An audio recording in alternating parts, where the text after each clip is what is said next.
Sejam bem-vindos ao lançamento do Índice Mundial de Direitos de Propriedade 2019, Índice Internacional de Barreiras Comerciais 2019. Gostaríamos de convidar para compor a mesa o coordenador do Centro Mackenzie de Liberdade Econômica, professor Dr. Vladimir Fernandes Maciel.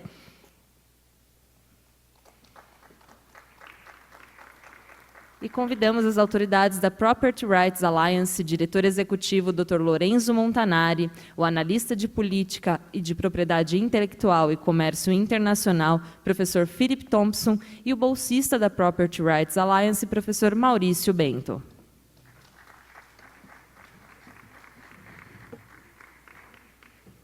Passamos a palavra ao Dr. Lorenzo Montanari.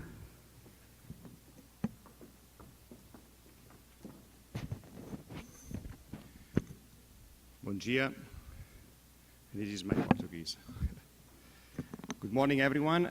It's a great pleasure to be here and to present for the first time the new edition of the International Property Rights Index. So I really appreciate the invitation by the Mackenzie University and our friend Professor Vladimir Maciel and all the staff of Mackenzie in the Center for Economic Freedom.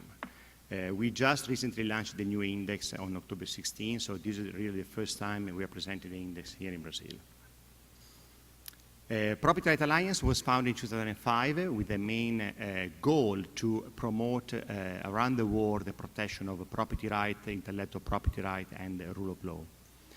And since 2007, we have been collaborating with Hernando de Soto, the famous free market Peruvian economist, to develop a policy tool, the International Property Rights Index, a tool that we are using and we are presenting all over the world, mainly to politicians, activists, and think tanks in order to move forward on property right reform. We organize a policy conference, we organize also a coalition letter, always focus on intellectual property right, and rule of law. And we always like to start with a very simple statement that the property rights are human rights, as stated in Article 17 and Article 27 of the Universal Declaration of Human Rights. And this is important starting point because most of the time they try to use a counter narrative against property rights, say that property rights is only for rich people. It's not true. Property rights are the backbone of any free market economy, and the only way we can develop a free economy and we can get rid of poverty. So I like to start with this quote from Frederic Bastiat. Yesterday, Dr. Alex Schafwen talked about Bastiat and the way he played an important role in defending freedom. And Bastiat say, life, liberty, and property don't exist because men have made laws. On the contrary, it was the fact that life, liberty, and property existed beforehand that caused man to make law in the first place. As well as Frederick von Hayek, the system of private property is the most important guarantee of freedom, not only for those who own property, but scarcely less for those who do not. So there are three main questions behind our index. What would the world be like without property right? And here in South America, we can just look up and we see Venezuela. How would the country build a strengthened property right and improve the free market economy without a fair and transparent legal and political environment? Or how would a company start up defend its own trademark copyright without a consolidated intellectual property right system? So we try with this index to answer this basic question. So the first edition was 2007.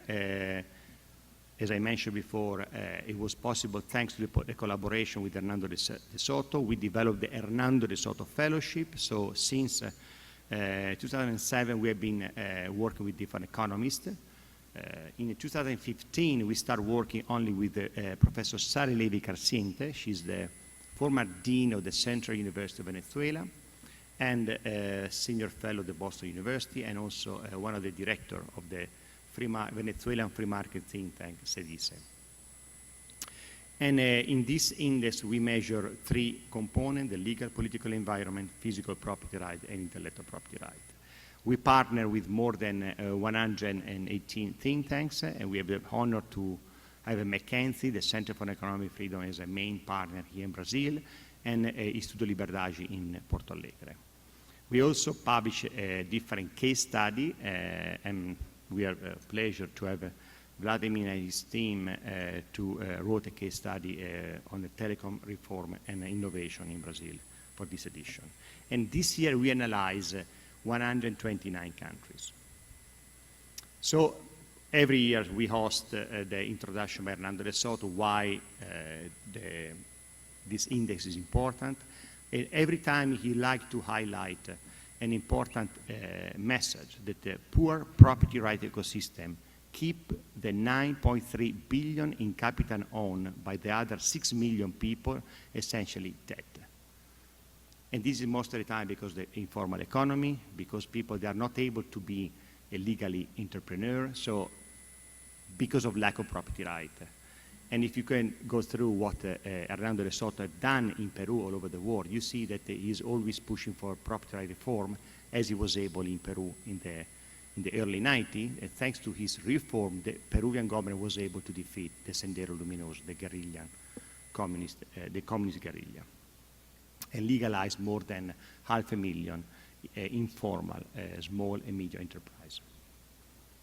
This is the network of our index. So we have we cover basically 70 countries, and from Afghanistan to the main country in Africa, South America, Europe, Southeast Asia, and Asia. And Acton Institute is the only American think tank that joined the network, not because we don't want the other one, but because we have an international network, so we like having only the Acton Institute that is very, very committed to the protection of property rights, and is also an international think tank since they have an office in Rome. This is the EPRI framework. You can see that the legal political environment, in this segment we analyze the protection of the judicial independence, the rule of law, the political stability, the control of corruption. In the physical property right, perception of the property right, protection, registering property, access to loan, while in IP section is the perception of the IP protection in each country, patent protection, and copyright piracy. And for each single item, we have a different sources. The methodology is a very simple importance, equal importance of each component, simple average. So, and the scale goes from 0 to 10. And we also calculate different ranking correlation with our index. As I mentioned, this index covers 94% of the world population, almost 98% of the world GDP. This year we had 5 countries like Angola, Bolivia, Burkina Faso, Cote d'Ivoire, Macedonia, and we have to remove Madagascar for lack of data. And this is the ranking for this year. You can see Finland is the leading country with Switzerland, New Zealand, and at the bottom we have Venezuela, Haiti, and Yemen. So Venezuela is the worst performing country in, let's say, in the Western world, in like Haiti, and the worst one in South America.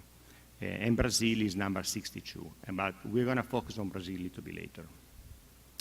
This is just to give you an idea of the average of the performance around the world. So this year is the average score is a 5.7 out of 10.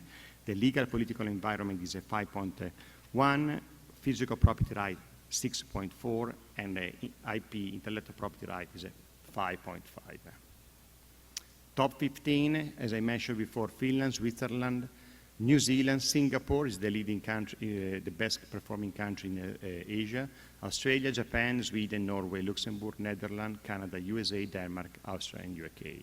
While the 15 bottom countries, you see Yemen, Haiti, Venezuela, Angola, Bangladesh, and so on until Moldova and Cameroon.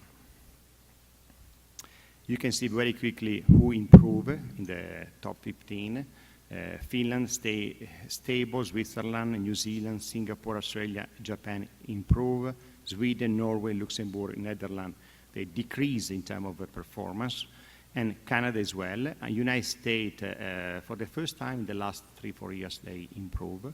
Denmark decrease, Austria improve, and United Kingdom decrease.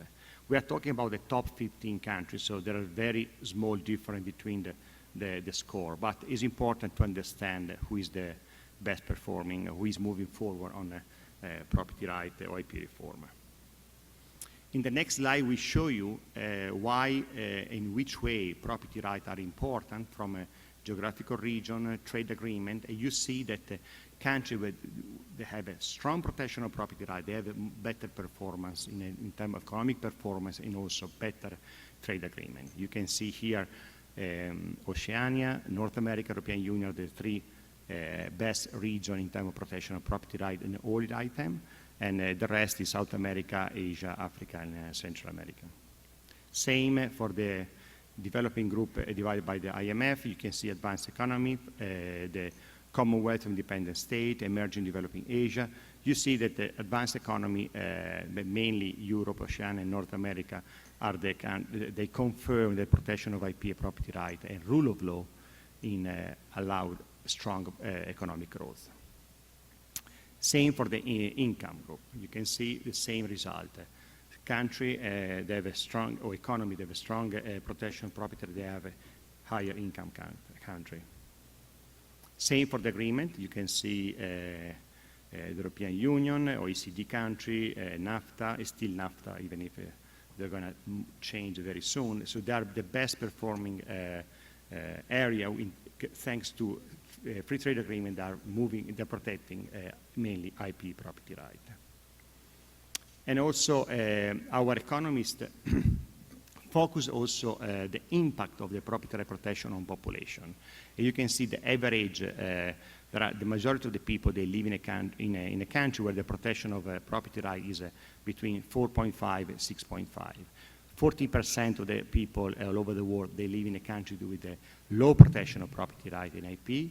The 14% is the top 14 live in a country protection is pretty high. So we need to work a lot in the between 4.5 and 6.4. We also cover gender equality, so we measure the protection of the women rights, and you can see the average this year, the score decreased a little bit at 0.71, but it's very interesting to see that in a country that has low protection of property rights, they are more, they have the score in terms of gender equality, social women rights is higher than their general score of a property right. Like, for example, in South America or in the Commonwealth Independent State. Our economists in the last 3 years, they start also create a correlation between our index and a different other economic index to find the correlation, for example, a strong correlation with the Global Entrepreneurship Index, or for what regard the institution, the strong correlation with the corruption in perception index. So this means that countries that have a strong protection of property rights, IP, they are less corrupted. Or for example, for what concerns innovation, there's very interesting also because it's related to the case study that Vladimir Maciel prepared, and strong correlation with the global biotech innovation, and also strong correlation with ICT, telecom infrastructure index. So this is a reason that we are always highlight the point that the property right reform, they will help to open the economy. And for example, in case of the Brazil, if they moving forward in the way they're already moving forward with the new administration, they will definitely soon join the OECD country, the OECD group. Here is very interesting because you can see the GDP per capita of the top 20% is 16 times bigger of the bottom 20%. Another example why property right and IP innovation, they can give, help the country to get rid of poverty. Cluster analysis, and I will show you later where Brazil stands, but this is interesting because, especially for the policymaker, you can see how you can move your country according to reform on this single item. So there are countries that have been improved a lot of the rule of law, then moving to the cluster number 3. They are basically the best performing country. While you can see Yemen and Haiti, at the bottom Venezuela, they are the country where the protection of property rights is very, very, very, very weak. So the average of the EPRI and average of country, even Italy, Greece, Spain, some southern European countries are basically located in the cluster number 2. And here Brazil. So this year Brazil decreased comparing last year is a 5.5. It decreased basically in all components.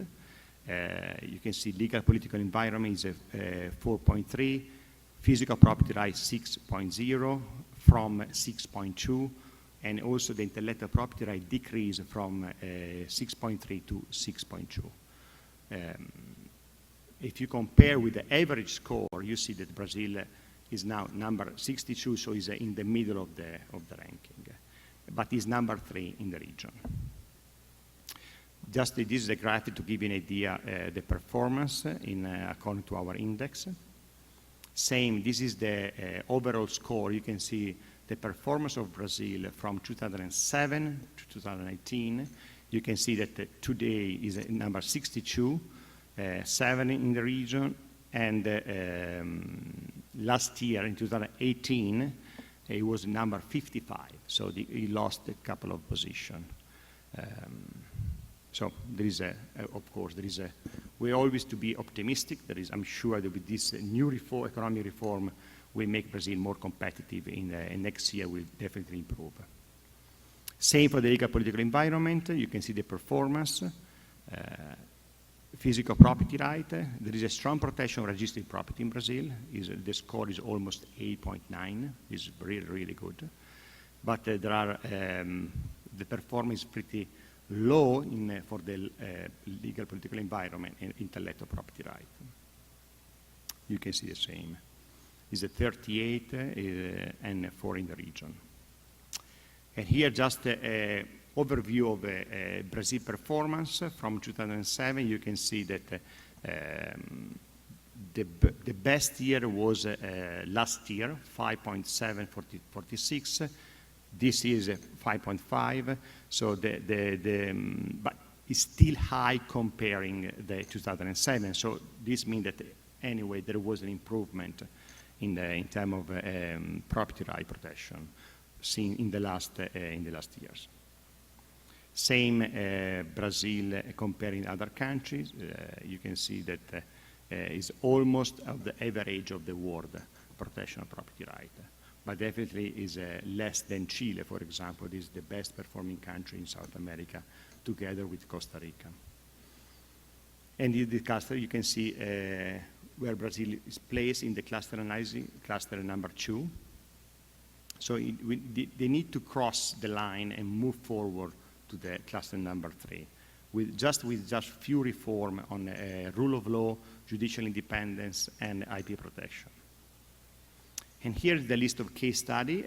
We have a different case studies on trademark protection or artificial intelligence. There is also a very interesting case study prepared by Professor Sara Levi-Crescente and Homer Perdomo. Is about they analyzed the last 5 years of protection of property right all over the world.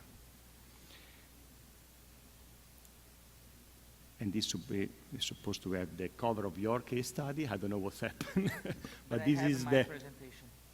I have in my presentation. Okay, but this is you're supposed to have a cover. I don't know what's happened with the presentation. Is the very interesting case study that Vladimir will going to present after me about the telecom reform in sector innovation in Brazil. Very quickly, this is the organization and magazine that are using our index in the last 7 years, from Forbes, Financial Times, Economist, the World Bank, IMF. When I say use, they mean that they ask us for the raw data behind the index, and we are sharing with them, and they re-elaborate. For example, Forbes, they re-elaborate our data for their own index, best country for business. And recently also Ernst & Young using our data mainly for intellectual property rights. So in conclusion, the bottom line message is that we need more marks, trademarks, and less car marks. So this is my data, my contact. Muito obrigado, and thank you so much for your attention.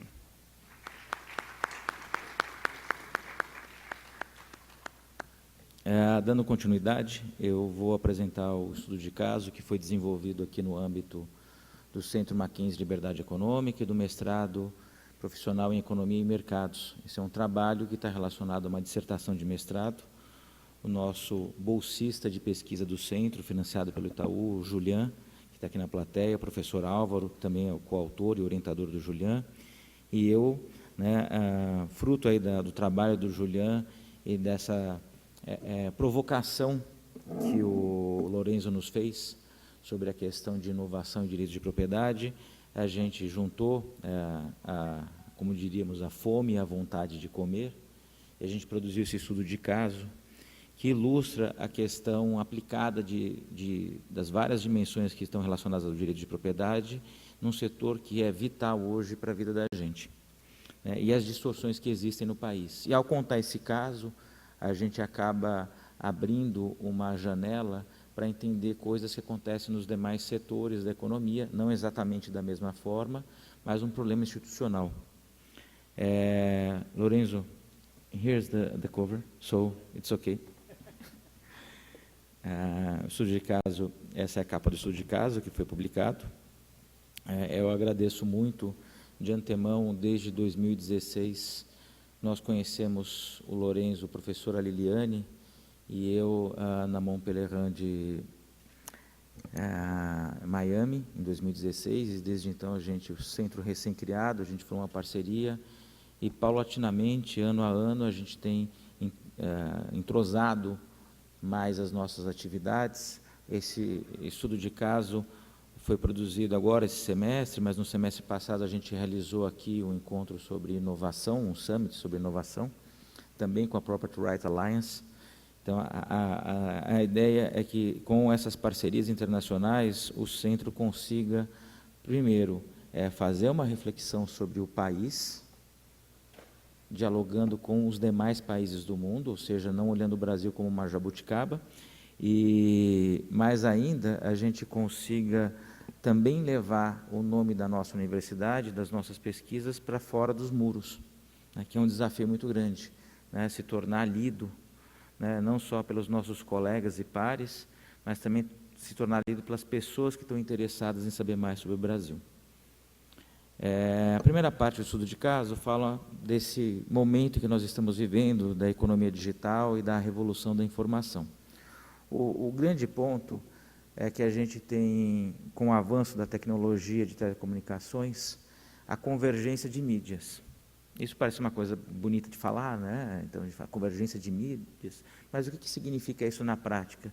Significa isso, que o nosso celular hoje, ele faz absolutamente tudo para as nossas vidas. A gente assiste televisão pelo celular, a gente bate foto, a gente manda essas fotos, a gente filma, a gente compartilha a filmagem, a gente escreve, a gente posta, acessa o e-mail, os arquivos, né? Então, todos os mercados e hardwares que eram separados, eles agora estão fundidos, né, num único meio e num único aparelho.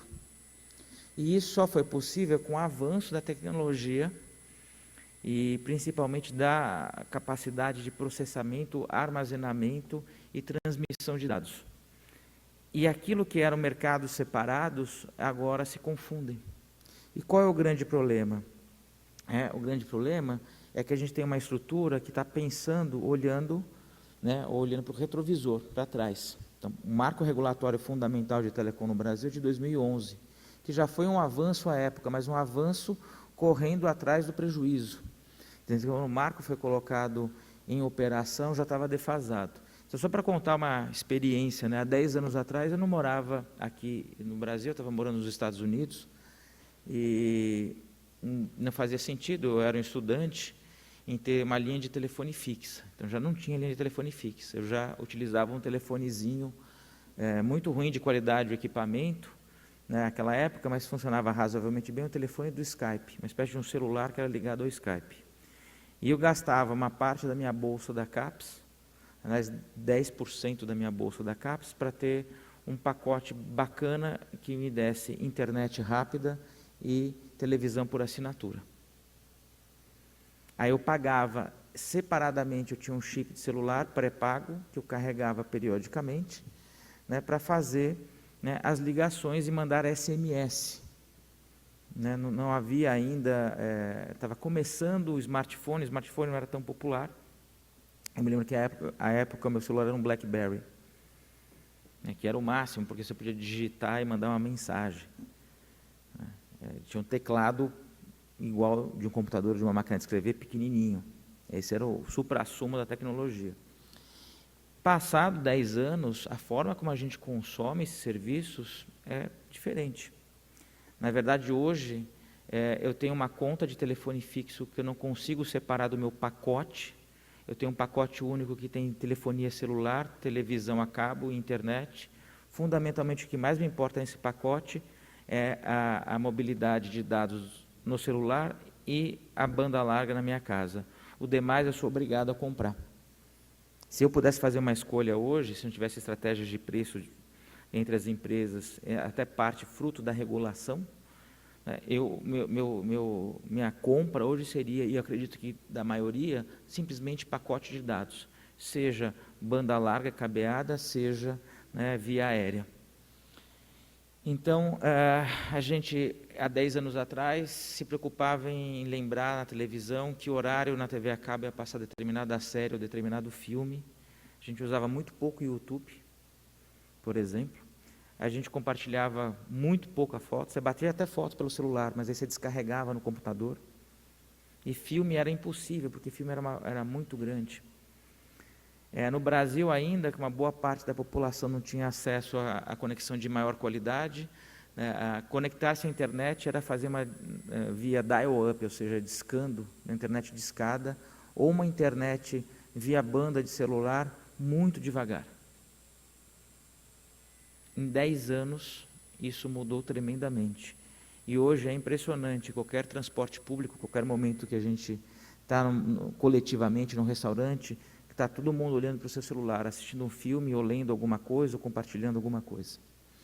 Então, essa mudança vai se acentuar ainda mais nos próximos anos com a chegada do 5G, que é uma banda de dados com extrema capacidade de transmissão, e aí vai consolidar o que já começou, que é a internet das coisas. Eu estava falando ontem sobre esse caso na minha apresentação, e ontem à tarde, né, discutindo aqui na parte acadêmica do evento, e o que está sendo anunciado aqui é que a Alexa, que é uma parte dessa inteligência artificial que interage com você da Amazon, está falando português brasileiro e já está à venda aqui no nosso mercado.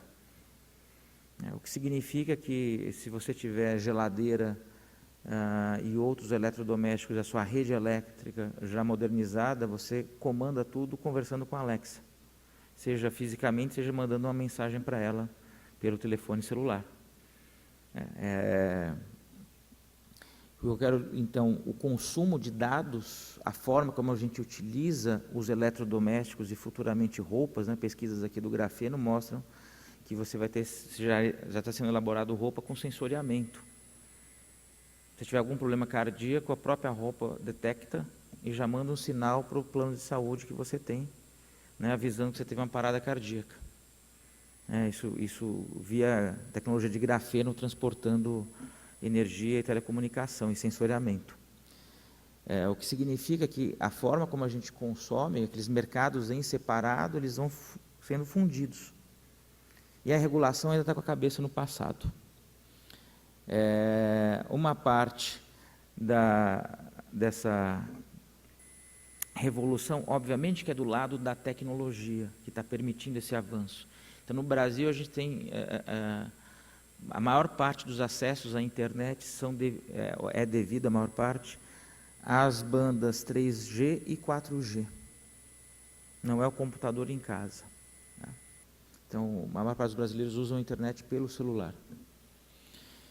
E hoje, né, para arrematar aqui a nossa problematização, mercado de mídia e de notícias mudou tremendamente. Então, o que era fazer uma boa propaganda, uma boa campanha no passado mudou, porque as pessoas não estão comprando mais e lendo, consumindo jornal e material impresso, como antes, e agora a estratégia toda é mídia eletrônica, é impulsionamento, são outras técnicas. A imprensa está tendo que se reinventar. Isso, né, tem o efeito, como eu disse, do lado da oferta, e do lado da demanda é o que a gente chama de externalidade de rede. É aquele efeito que viola um dos pressupostos de concorrência perfeita, que é a independência das decisões de consumo. Na visão de concorrência perfeita, tradicional, a minha decisão de consumo se refere às minhas preferências e à minha renda. Quando eu tenho externalidade de rede, o que acontece é que eu, para decidir o quanto eu vou consumir ou demandar de um bem, minha procura por um bem, não só olho o preço do bem, a minha renda, as minhas preferências, mas eu olho para quem já está utilizando. Quanto maior o número de pessoas utilizando, eu sinto impulsionado ou quase que obrigado a ter. E aí, para me manter o meu relacionamento com as demais pessoas. E o setor de telecom é bem isso. Quanto mais pessoas estão usando, mais pessoas querem ter acesso. Então, não tem essa independência, né? A demanda de hoje tem uma função da quantidade consumida, né, no passado, por outras pessoas, né? E esse é um efeito que impulsiona e faz o setor crescer muito pelo lado da demanda, né?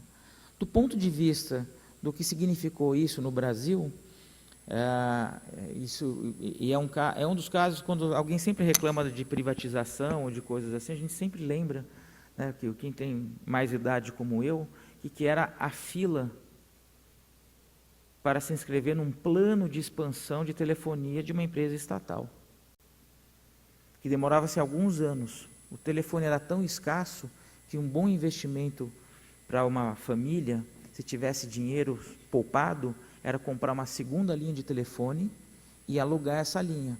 E dentro da declaração do imposto de renda, a gente declarava como patrimônio a linha telefônica. Ou seja, o que aconteceu de 97 para cá, que foi o período das privatizações, foi junto com o avanço da tecnologia, foi um imenso crescimento do acesso, né, à telefonia, a telecomunicações. E hoje, né, dados de 2019 da Anatel, a gente tem uma linha de telefone celular ou mais de uma linha por habitante, praticamente 1 para 1. Então, nós temos 228 milhões e 500 mil linhas ativas de telefonia celular. E de telefonia fixa, né, está caindo, né? Lá, há 10 anos atrás, era 40 milhões, hoje a gente tem 35 milhões de linhas fixas. Então, esse gráfico diz muito para a gente sobre o que permitiu esse processo, né, depois das privatizações e dos ganhos de tecnologia e redução de preço de aparelho, de chip, né, e de linha. Infelizmente, por conta de tributação e da própria regulação, os nossos planos e pacotes são internacionalmente caros, né? Ou seja, a gente poderia ter maior acesso da população, mas é barrado por alguns problemas. Lembrando que o Brasil é um país, evidentemente, na sua renda média, nem vou falar que é um país de renda média, é um país pobre. A maior parte da população vive com muito pouco. Então, o preço do pacote e da contratação faz muita diferença, o que também afeta muito a rentabilidade da empresa. O período de realização, de recuperação dos investimentos, que é muito grande em servidor, em rede, em antena, isso demora muito mais para ser recuperado quando você tem um perfil de renda de consumo que é mais baixo. Então, são os desafios de continuar a expansão.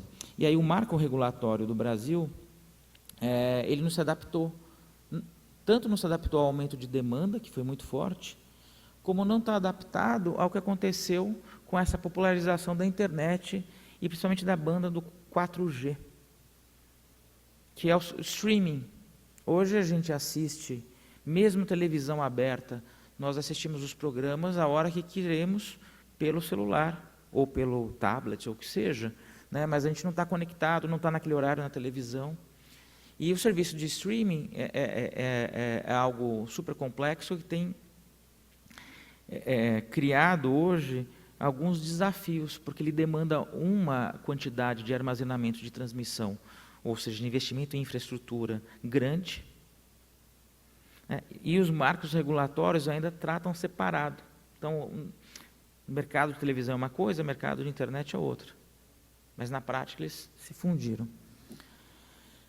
Nós temos hoje, das principais operadoras de TV paga, né, 3 delas são também operadoras de serviço móvel, o que significa que tem um campo aberto aí para a integração. Qual é o problema? O problema são as barreiras regulatórias, né? Está melhorando, se a gente pensar historicamente, tem um esforço vindo para melhorar, do ponto de vista regulatório? Tem. Mas ele anda, às vezes, 2 passos para frente, 1 para trás. E é um ritmo que é incompatível com o ritmo dessa mudança tecnológica de padrão de consumo. Hoje, o maior grupo é ligado até o Max, do Carlos Slim, o grupo Claro, né? E o segundo maior é o grupo Sky. Só que o problema da TV paga, do grupo Sky, é que o Sky hoje não consegue ter integração. É uma tecnologia que tende a ficar, inclusive, nos próximos anos, congelada, estanque, porque a Sky não transmite dados. É só televisão paga, né? Então, a tendência é que os transmissores, sim, aí de conteúdo televisivo ou de televisão, do ponto de vista clássico, e de dados, tendem a crescer nos próximos anos, desde que, obviamente, a regulação seja compatível com o que está acontecendo. As questões controversas de regulação se referem, por exemplo, à sobreposição de agências reguladoras. É aquela história de você ter 2 chefes. Então, você tem que atender os 2, não necessariamente as demandas são compatíveis. Então, por exemplo, a gente tem uma agência reguladora de telecomunicações, a Anatel, que, portanto, cuida do processo de telecom e está preocupada com o poder de mercado, regulação dos preços, etc., né? E você tem uma agência reguladora de conteúdo, que é a Ancine, que impõe cotas mínimas de conteúdo nacional. Do ponto de vista de regulação no sentido puro da teoria econômica, a gente entende porque que existe a Anatel. A Ancine é mais difícil. A Ancine não passa por uma lógica econômica, né? É uma lógica nacional ou nacionalista de fomentar a cultura nacional nos meios televisivos. Eu vou dizer para vocês, eu particularmente, eu adoro poder acessar um bom programa de qualidade brasileiro, e principalmente se ele consegue entrar no padrão de qualidade de roteiro, conteúdo, que tenha condições de competir internacionalmente, de interessar outras demandas. Mas às vezes me incomodo muito das coisas serem obrigatórias. O que me incomoda é que eu não sei se isso é para o bem de nós, cidadãos, ou se é para atender interesses de grupos específicos. Como eu sou um economista que estudei muito e tenho uma cabeça de public choice, eu fico achando que a segunda possibilidade é a que acontece. Então, retornando à nossa história, né, o que acontece? A televisão aberta, ela tem um modelo mais flexível do que a televisão fechada, do que a televisão paga. A preocupação da regulação foi: vamos evitar o poder de monopólio e a verticalização. Quem produz conteúdo não pode transmitir conteúdo. O grande problema hoje é que com essa fusão de mercados, você vai desaparecendo essa história de quem produz conteúdo e de quem transmite conteúdo. E a produção de conteúdo nacional, que é uma preocupação da Ancine, na televisão aberta, que sim, atinge a maioria da população,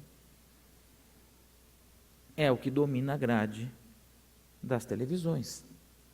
Haja vista que os programas de maior audiência são telenovelas produzidas, né, aqui no Brasil, e o jornalismo, etc. Então, existe um descompasso, né? A gente tem um ambiente mais flexível na TV aberta e na TV paga, que tem uma representatividade menor, mas é que está conectada com transmissão de dados, etc., ele é mais rígido. Ademais, o que está acontecendo hoje? Quer dizer, além do que existe como marco regulatório, a gente tem alguns projetos de lei, e é interessante que no mesmo período você vai ter projetos de lei andando em sentidos diferentes. Por exemplo, tem um efeito que está acontecendo com o streaming, que a gente fala Netflix, a Amazon Prime e outros, que é justamente o de você ter um preço bastante competitivo em relação a um pacote inteiro de televisão. Faz mais sentido você assinar um streaming. A dificuldade toda, ou o benefício, é porque, pelo tipo de atividade econômica e de setor, você não paga ICMS, ele não está classificado como cobertura do ICMS. A televisão paga, porque é transmissão, cabeamento, etc., ela entra na categoria de taxação do ICMS. O projeto de lei que tem hoje no Senado é, primeiro, para obrigar o streaming a ter conteúdo local e regional, ou seja, você aumenta o custo. Você vai passar para o consumidor. E a outra coisa é, vamos equalizar, a competição está injusta. Então, em vez de ser... É a mesma história do táxi e do Uber, a competição é injusta. Não é isso que alegam? Bom, ok, então vamos reduzir as exigências e tudo aquilo que incide sobre o táxi e deixá-los mais competitivos, não fazer o contrário. Mas o projeto de lei 57 vai na direção justamente de impor mais conteúdo nacional e, além disso, adicionar o ICMS. Então, hoje um plano da Netflix que está por volta aí de R$35, chegaria fácil aí a 45, sem nenhum problema com essa taxação adicional. A outra coisa importante, e aí um ponto positivo, na concessão de telefonia, quem tem ainda concessão no padrão antigo, contrato de concessão, tem uma obrigação em investir em telefonia fixa e principalmente em coisas do tipo orelhão. Não há nenhum problema em ter telefone público. A questão é que as pessoas hoje, a imensa maioria, está precisando de mais rede e antenas para os dados móveis. As pessoas usam celular. A penetração celular na baixa renda é muito grande. Só que quando você exige que tem que investir nas linhas fixas, telefonia fixa e orelhão, você desvia investimento naquilo que está sendo procurado. Então, é uma das distorções. Que foi corrigida agora, recentemente, com a possibilidade de mudar quem tinha contrato de concessão, passar para termo de autorização, que é o modelo da telefonia celular. Então, você tratar a telefonia fixa e os investimentos de forma mais flexível. Então, veja, você tem duas coisas indo em direções opostas, uma no sentido de flexibilizar e melhorar, e outra no sentido de reduzir, são os paradoxos da gente. E, para encerrar o último bloco do nosso estudo de caso, entra numa coisa que é muito triste, que é propriedade intelectual no Brasil. E aí não é a legislação ela existe, mas a operacionalização disso pelo INPI, e a gente já trouxe o presidente do INPI aqui, ele falou, é terrível. Por que é terrível? Porque a capacidade administrativa dele lidar com os processos é baixa. Ele precisa de contratar acadêmicos para apurarem, professores, doutores, para poder avaliar as patentes. Não consegue pagá-los adicionalmente. Então, é que nem fazer parecer de revista técnica. Você faz um parecer de revista técnica e geralmente você não recebe por isso. Só que toma seu tempo. Então, você tem uma parte administrativa e um desenho, quer dizer, você tem a legislação, mas tem um desenho operacional que faz com que o Brasil, por exemplo, em 2017, teve 177 patentes registradas. Ou seja, é um número pífio. E, só para ter uma ideia de como isso afeta a nossa capacidade de avançar no processo, no ciclo da inovação. Em geral, a maior parte, 95% das patentes, os pedidos são para patentes de inovação. Só que o tempo médio entre você dar a entrada e você ter a patente é de 13 anos. Desculpa, 13 anos atrás, sequer tinha telefone com tela touch. Não, a gente tivesse registrado hoje, a gente esperasse. Está sendo lançado agora, telefone com tela touch. Se a gente fosse registrar aqui a patente. Então, isso cria um problema muito grande do ponto de vista dos incentivos para a inovação. E a gente está à beira da entrada do 5G. E qual que é o ponto? O ponto é que você mata uma capacidade que o Brasil tem. Vou dar 2 exemplos importantes de inovações que foram feitas no Brasil, reconhecidas internacionalmente. O Brasil foi um dos países, na década de 70, que inventou o BINA, que é o famoso quem está me ligando, que todo mundo hoje no celular, usa no celular, que virou padrão. O reconhecimento do número de que está fazendo a sua ligação. Junto com o Japão, o Brasil foi um dos países que inventou isso lá no final dos anos 70. E sem comunicação, sem contato. Então, uma invenção brasileira, né, com potencial inovativo. O outro, só para falar de telecom, há alguns anos atrás, antes do smartphone, um dos telefones mais populares do mundo, mais vendidos, foi o Motorola Razr, que foi um telefone que a tela abria, ele era muito fino, muito fácil de carregar, e tinha uma qualidade de tela, de imagem, muito superior aos concorrentes. A grande sacada desse telefone, numa época que os aparelhos eram muito pesados e grandes ainda, foi colocar a antena de transmissão na dobradiça das 2 telas. E isso reduziu a espessura do telefone. Essa sacada foi feita pela equipe do Brasil, da Motorola, lá de Campinas. Ou seja, tem potencial.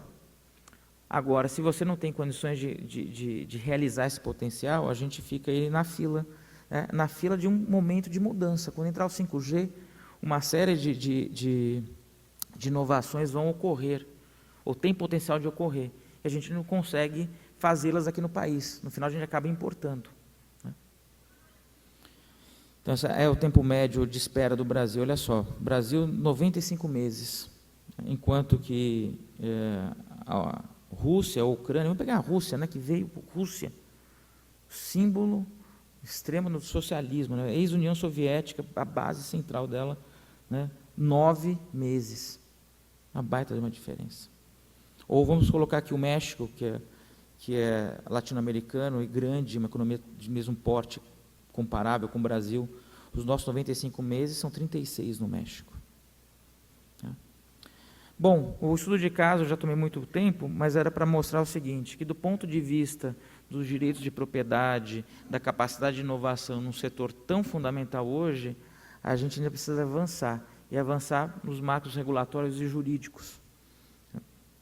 Lembrando que o que já foi feito e o potencial de mercado que tem no Brasil é muito grande. Obrigado, gente. Okay, thank you very much, Professor Vladimir and Mackenzie, for having me. This is the first time we get to present the new International Trade Barrier Index. It's a sister index to the Property Rights Index. And the executive summary for both are available in the lobby. And if you get bored during my presentation, you can also go to tradebarrierindex.org, and you can compare where different countries rank on the Trade Barrier Index.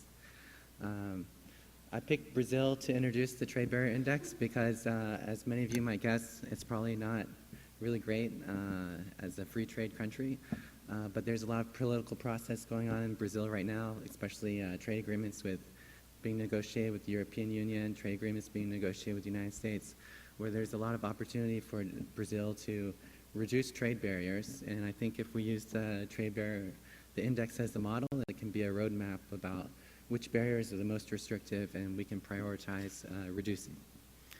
So this is the structure of the Trade Barrier Index. It looks at the 3 most common direct forms of trade restrictions, non-tariff measures.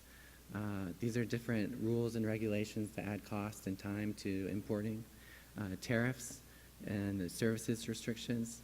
And then the 4th component is facilitation, and that looks at some of the things that have to be there to allow trade to happen.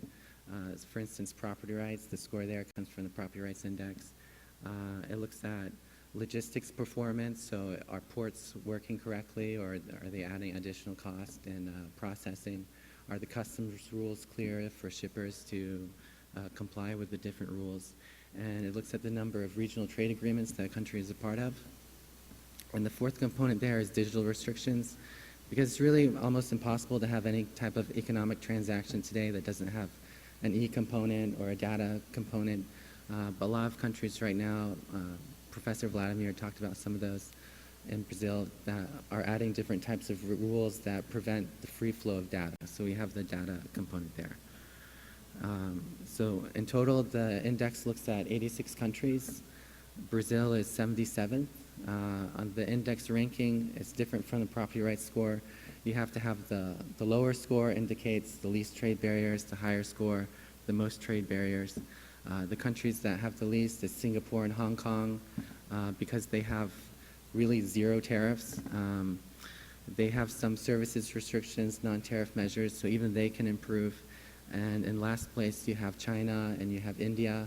Not only do they have high tariffs, similar to Brazil, but they also have a lot of non-tariff measures and services restrictions. And we're going to go through each of those components and see where Brazil lies. So this is the main scores for each of the categories for each geographic region.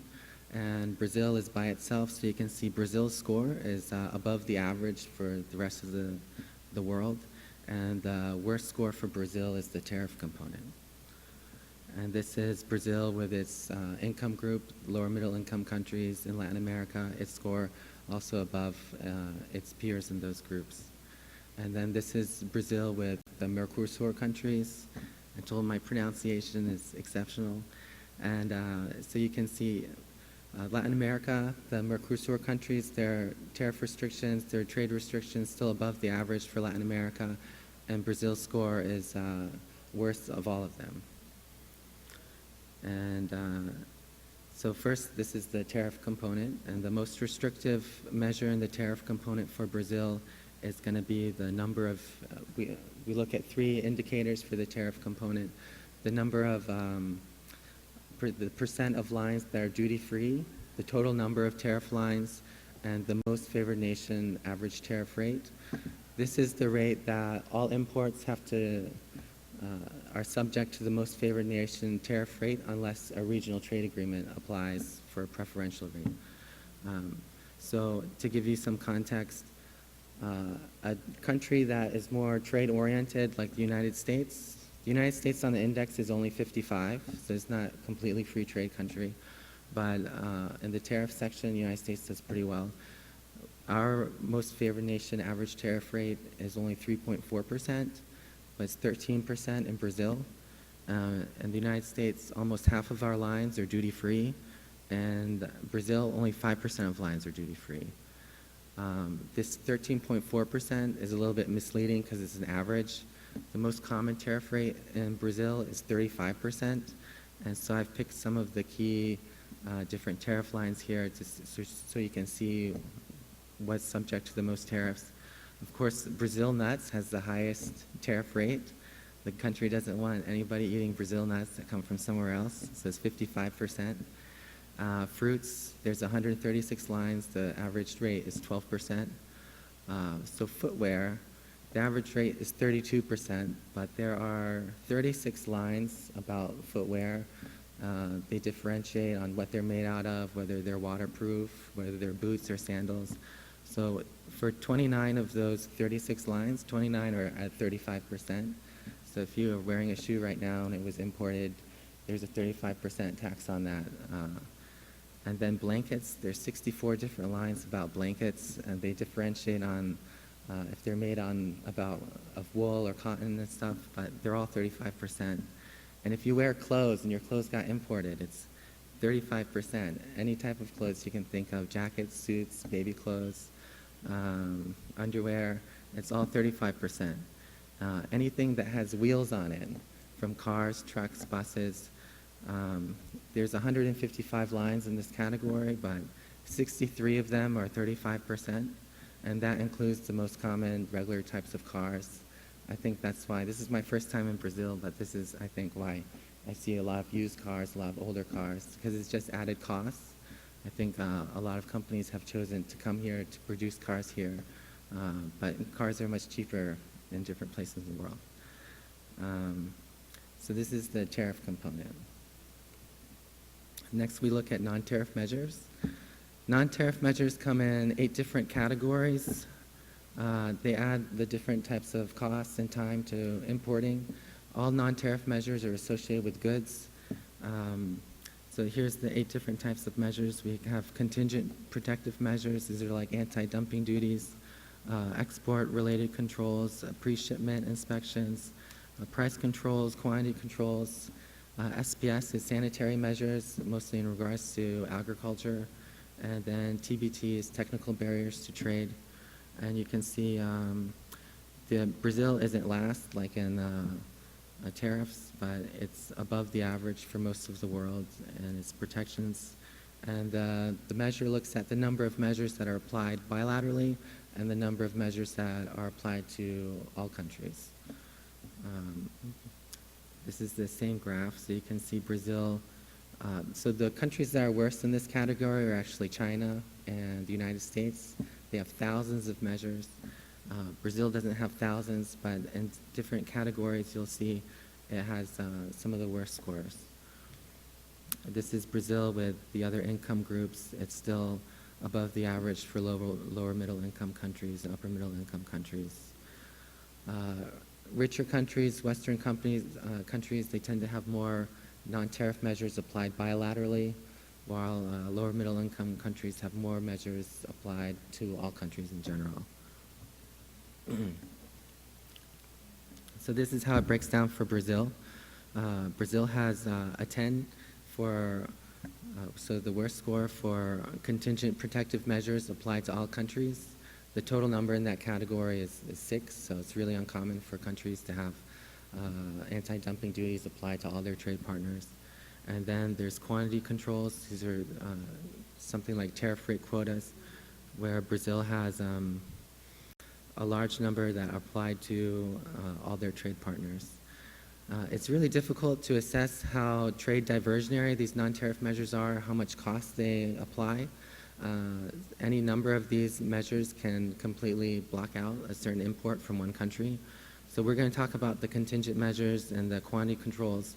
But before going on, there's one measure Brazil has, an SPS measure, that completely blocks pork imports from the United States.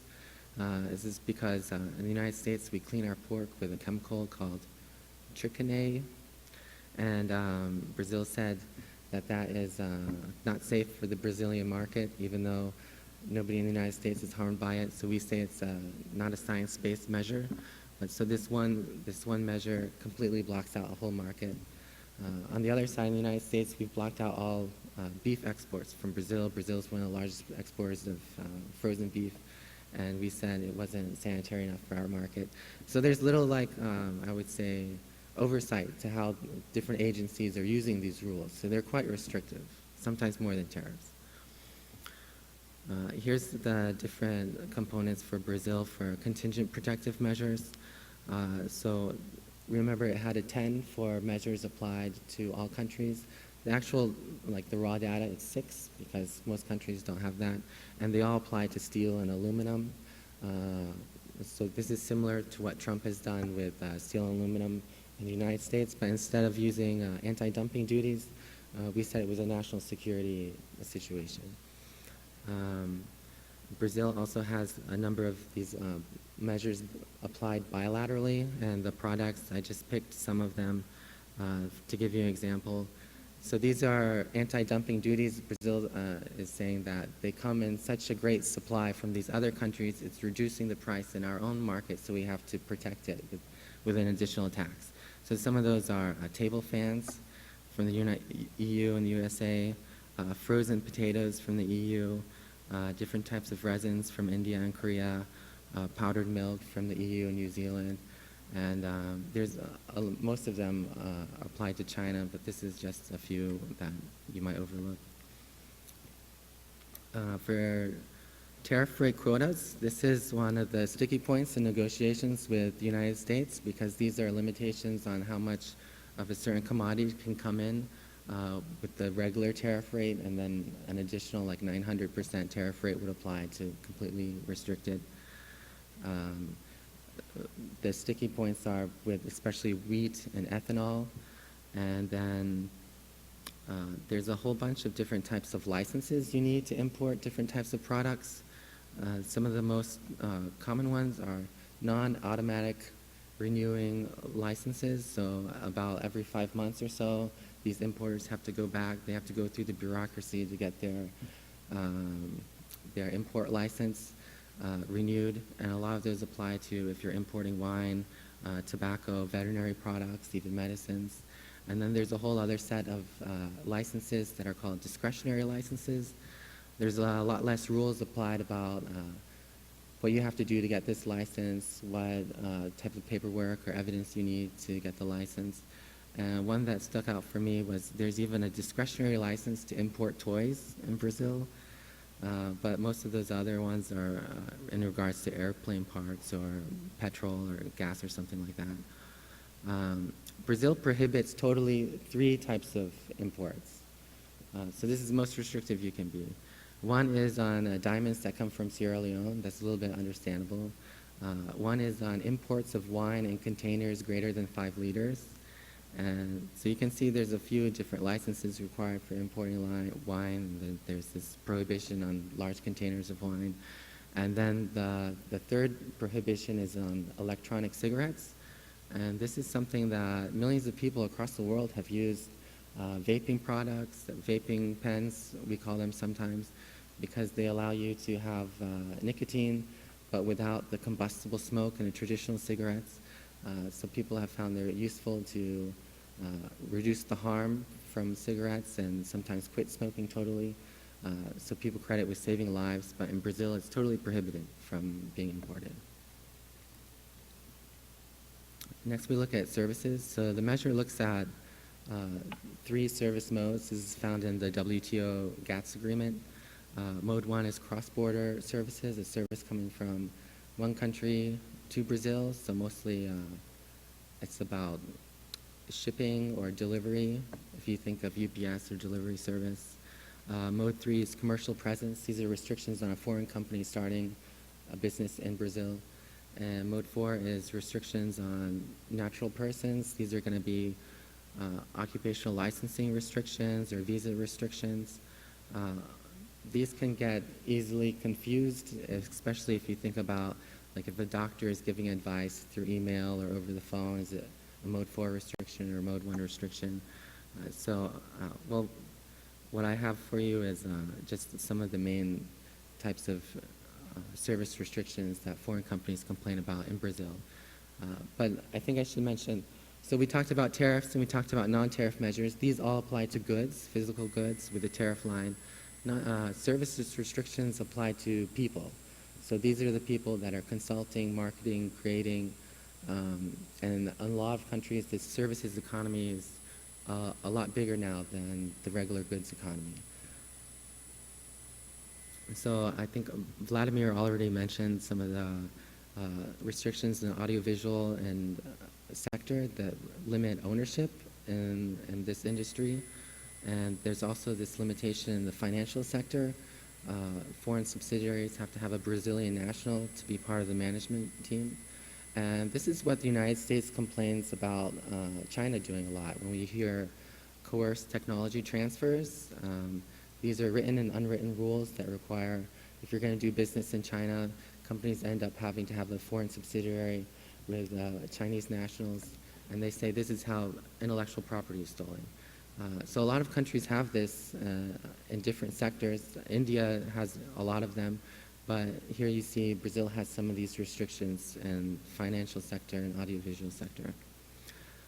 Some of the telecom restrictions we'll talk about when we talk about the digital restrictions and the facilitation component, but there's a lot of incentives for companies to use Brazilian telecom or software producers rather than foreign competitors. So this is the facilitation section. It looks at the number of trade agreements, digital restrictions, logistics performance, and property rights score.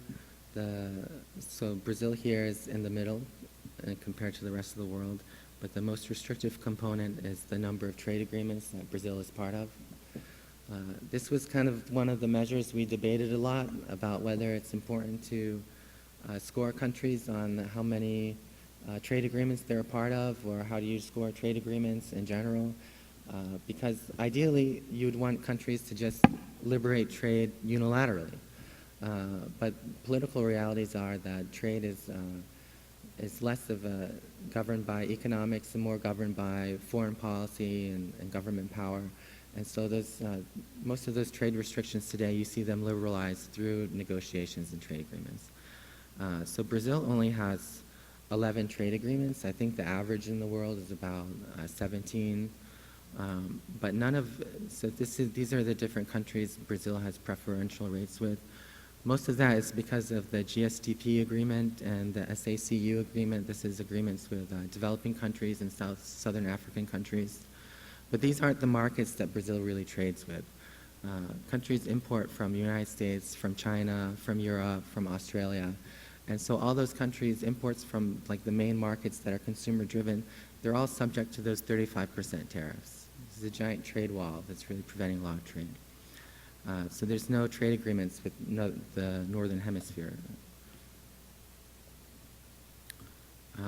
So next, I want to talk some about the digital component. So to score a 1, or the most liberal component for digital trade, you have to have few privacy restrictions.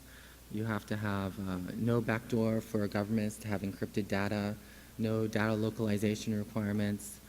So data has to flow freely across borders.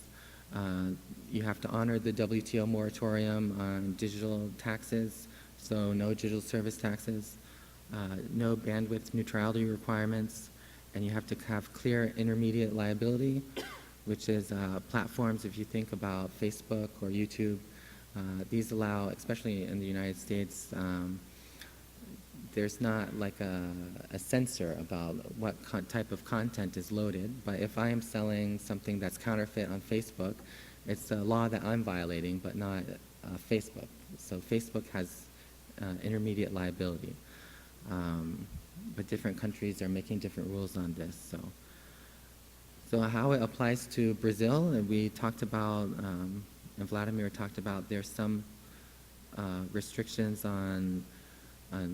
so for government procurement, the incentives favor procuring technology, especially ICT technology, from Brazilian firms instead of international firms. When there was an auction on the 2.5G in Brazil, companies they were competing on how much money that they were going to spend on the local firms to supply the project.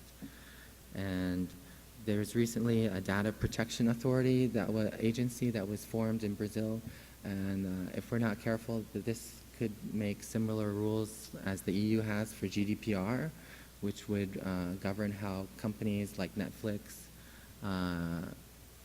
analyze data that Brazilians use Netflix. And so for instance, some of the restrictions there's a lot of websites in the United States that they don't know how to comply with GDPR because it's too restrictive, it's very complicated. And so instead of being accused of misusing data, they've completely closed their site to customers in Europe. And so we don't want that to happen for customers in Brazil if they go on Netflix or a news website that's in the United States. And the other component here is we talked about intellectual property and property rights some. And I just have to reiterate some of what Professor Vladimir said, is that the average patent backlog in Brazil is about 11 years, and it's 13 years for medicine, 12 years for biologics. And there's an additional dual examination component just for medicines after they go through the patent process. There's the Anvisa agency where they have to check everything again to see if it's safe for users. And this is my last warning about digital freedom. So in the United States, it's nothing compared to Brazil, but our highest tariff rates are still on cotton and some of those retail clothes items that you guys have your 35% tariff rate. And that dates all the way back to the 1800s when this was like the technology of the day, and there was even if you've heard of Alexander Hamilton and the play Hamilton, he had a plan. The Americans were going to steal the loom technology from the British. They were going to steal looms from British ships, and they're going to protect this infant industry of cloth making and loom making in the United States with high tariffs. But the tariffs are a lot lower than they were back then, but they're still the highest rates in the United States. And that's because once you have one of these restrictions, you have the problem of concentrated benefits and diffuse costs.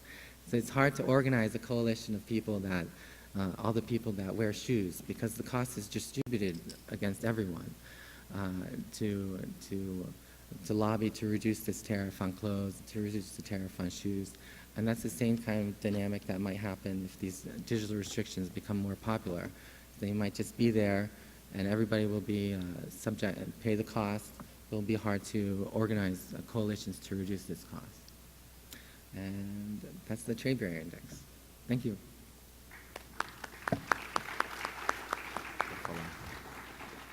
Então, eu vou apresentar o estudo de caso sobre as barreiras comerciais no Brasil. Então, eu vou focar um pouco em alguns dados também, mostrar alguns dados, como é que o Brasil se compara com o mundo nessa questão de barreiras comerciais e comércio internacional. Então, comércio internacional, a literatura econômica já fala sobre comércio internacional há séculos, né? Se você parar para pensar, o próprio Adam Smith falava em comércio internacional como uma fonte de especialização, divisão do trabalho. Depois, Davi Ricardo, né, falava sobre vantagens comparativas.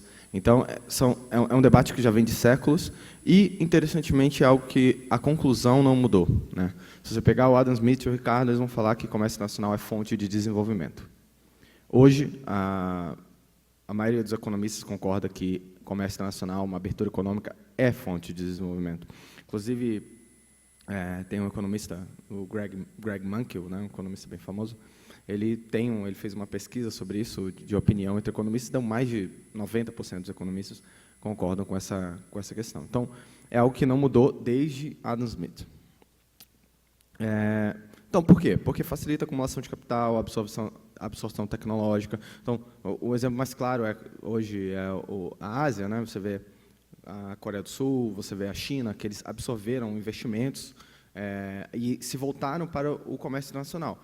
Se você pensar no Brasil, o Philip ele citou que existem várias empresas internacionais no Brasil. E é verdade, a gente pensa nas principais montadoras do mundo, né? Tanto americana, europeia, as alemãs ou as asiáticas, a maior parte delas tem fábricas no Brasil, né?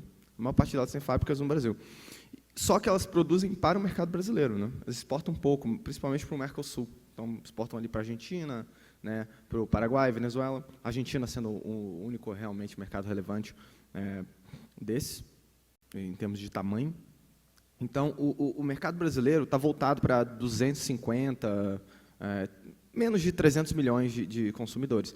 Já o mercado asiático, por muitas vezes serem países pequenos, não o caso da China, mas a Coreia do Sul, Hong Kong, Singapura, são países pequenos que acabaram se voltando para o mundo, né? E, de qualquer forma, realmente, o mundo tem 7 bilhões de consumidores. O Brasil e o Mercosul têm menos de 300 milhões. Então, no que você deve focar? Essa é uma boa pergunta para você começar. Então, o caso no Brasil, a gente tem, desde os anos 30, lá com Vargas, a política de substituição de importações. Então, importação era visto como algo negativo, né? Importar é ruim, exportar que é bom, né? A gente tem que ser autossuficiente, né? Essa coisa da autossuficiência está corriqueiramente no debate econômico brasileiro. E isso fomenta, né, o que a gente sempre teve, os campeões nacionais. Antigamente, os campeões nacionais eram, na maior parte, empresas estatais, Petrobras, a CSN, a Vale, né? A maior parte de empresas estatais. Boa parte dessas foram privatizadas, e mais recentemente nós tivemos aí nessa atual década, no início da década, a questão dos campeões nacionais como grandes conglomerados privados. Você tem, por exemplo, a JBS, que se tornou o maior frigorífico do mundo, né? Comprou as maiores concorrentes na Austrália, nos Estados Unidos, em uma série de países, e se tornou o maior do mundo, assim, número 1, líder mundial. Só que com grandes subsídios do pagador de impostos brasileiro, né? Então, o ponto é, o Brasil tem hoje a menor abertura comercial das economias do G20, né? Menor, é o mais baixo, mostrando e comparando com quase todos os grupos de que faz parte, o Felipe mostrou bem, se comparar com a América Latina, o Brasil é mais fechado, se comparar com a América do Sul, o Brasil é mais fechado, economias de renda média, o Brasil é mais fechado, economias emergentes, o Brasil é mais fechado. Então, o Brasil, essa é uma constante, o Brasil é uma economia fechada, já desde os anos 30, né? Então, só que recentemente, pelo menos, a gente tem visto uma mudança no discurso, né? O Brasil tem mudado, os principais representantes do governo, por exemplo, o próprio secretário de Comércio Exterior, o Marcos Troigo, já esteve no Fórum da Mackenzie falando sobre isso, e hoje, como secretário, ele tem um slogan bem interessante, que ele quer mudar de exportar e importa para importa e importar e exporta, né? E isso é o que eu vou mostrar um pouco aqui com os dados também, que países que exportam mais também importam mais, né? E vamos falar um pouco sobre isso. Então, isso aqui está em percentual do PIB, né? A soma entre esses que estão com os números são a soma de importação e exportação. Então, em azul são as importações em relação ao PIB, em vermelho as exportações em relação ao PIB, e a soma das duas é o coeficiente de abertura, né? Então, você vê que esse é o G20, né? Aí você vê que a Alemanha está ali bem alto, é o primeiro. Ou seja, você vê, a Alemanha é um dos países que mais exporta em relação ao PIB do mundo, e também é um dos países que mais importa em relação ao PIB do mundo. Por que isso, né? Porque, para você ser competitivo no mercado internacional, para você vender produtos de qualidade a preços mais baixos, você também precisa de importar máquinas, equipamentos, suprimentos, né? Você precisa estar integrado, né? Comprar também os melhores bens para produzir outros bens, né? Então, uma coisa tem a ver com a outra. E é isso que você vê, as empresas que hoje lideram a maior parte dos mercados, elas também são empresas que um componente é feito no país, o outro componente é feito em outro país. Então, os produtos finais são feitos de produtos intermediários de várias nacionalidades. Então, países e empresas que vendem muito para o mundo, elas também compram muito do mundo. Isso você pode ver, o Brasil é o último ali, né? Então, o Brasil é o 20º, está atrás de Argentina e outros países aqui. Mas você vê que a Coreia do Sul também representa bem a economia asiática voltada para o mundo. Isso é uma coisa das últimas décadas, das últimas 3, 4 décadas, onde a Ásia se voltou para o mundo e tem dado bem certo. Enquanto a América Latina, a maior parte dos países se voltou para dentro, né? Quase todos ficaram presos no discurso de autossuficiência e campeões nacionais. Então, comparando com outros grupos, o Brasil recentemente tem tido esse debate de se entra para a OCDE, se não entra para a OCDE, e seria interessante entrar para a OCDE, porque são países institucionalmente sólidos. E, se você vê, o Brasil tem uma taxa de importação, de exportação, e a soma das duas, né, o coeficiente de abertura, menor que a metade da OCDE. Ou seja, se comparando com a OCDE, o Brasil é muito fechado. Tem uma economia muito fechada. E, interessantemente, isso aqui, comparando com Cuba, né, porque Cuba, há décadas, Cuba é um país paupérrimo, né, muito pobre, e muito do que o regime cubano, a ditadura cubana, responde às críticas, que falam, Cuba é um regime que faliu, é um país muito pobre, a ditadura não produziu riquezas, etc. E eles respondem, é porque os Estados Unidos nos deu um embargo econômico, né? Então bloqueou a nossa economia. Então é por isso que Cuba não funciona, por causa do embargo americano. Ou seja, é a falta de comércio com os Estados Unidos, é a falta de comércio exterior que seria o problema de Cuba. Já você vê, o Brasil, por exemplo, tem uma taxa menor que a cubana. Então, é como se nós estivéssemos nos perpetrando um alto embargo, né? Porque ninguém bloqueia a economia brasileira. Está todo mundo aberto a fazer comércio com o Brasil. Então, o Brasil que, por esse excesso de normas e de burocracias ao comércio, impostos, etc., que dificultam a inserção do país e das empresas brasileiras no comércio global. Aqui é uma regressão simples, só para mostrar aqui a correlação entre importação e exportação, né? Para mostrar que a correlação entre importação e exportação é altíssima, né? Então, você vê que os países que mais importam são os países que mais exportam, né? Ou seja, uma coisa está extremamente ligada à outra, você vê o R2 ali bastante alto, né? Então, tem uma correlação altíssima. Aí você vê novamente ali a Alemanha, lá em cima, México, Coreia do Sul, e lá embaixo tem Brasil, Argentina, no meio ali Rússia, Índia, Arábia Saudita. E aqui um pouco do resultado disso, né? Um pouco do que a gente obteve com essa economia fechada, né? Esse dado de crescimento econômico, né? Crescimento do PIB de 1951 a 2009. E a gente dividiu em 2 períodos, né? O período azul é 1951 a 1980, e o período vermelho é após 1981. Você vê que o Brasil cresceu bastante de 1951 a 1980, e a China, por exemplo, também muda o seu patamar. Você vê que de 1951 a 1980 o Brasil cresceu mais que os Estados Unidos, que a China, e que a maior parte dos países, o Brasil foi um dos países que mais cresceu no século XX até 1980, né? Do início do século até 1980, a taxa de crescimento econômico foi altíssima. Porém, após 1980, deu essa estagnada total. E por quê, né? Por que houve essa estagnação? E por que a China mudou? A China, no final dos anos 70, ela começou a se abrir. O marco zero foi a privatização das fazendas, né? Ou seja, ela começou a aderir à propriedade privada e o comércio internacional como forma de desenvolvimento. Então, hoje, não é à toa que a China hoje produz, a grande polo industrial global, né? Se você olhar a camisa que você está vestindo, o sapato que você está usando, tem grandes chances de ser made in China, não é? Então, é o polo industrial. Mas o polo industrial global. A China poderia se voltar para o mercado interno também. Tem mais de 1 bilhão de pessoas. Ele falou, não, nós vamos produzir para nos tornarmos autossuficientes. Não, eles produziram para vender principalmente para os Estados Unidos no início, mas hoje para o mundo todo, e as taxas de crescimento chinesas atingiram esse patamar, a gente sabe, cresceu por muitos anos, acima de 10% ao ano, né, a China. Então é isso, esses dados que eu queria mostrar um pouco rapidamente. Obrigado.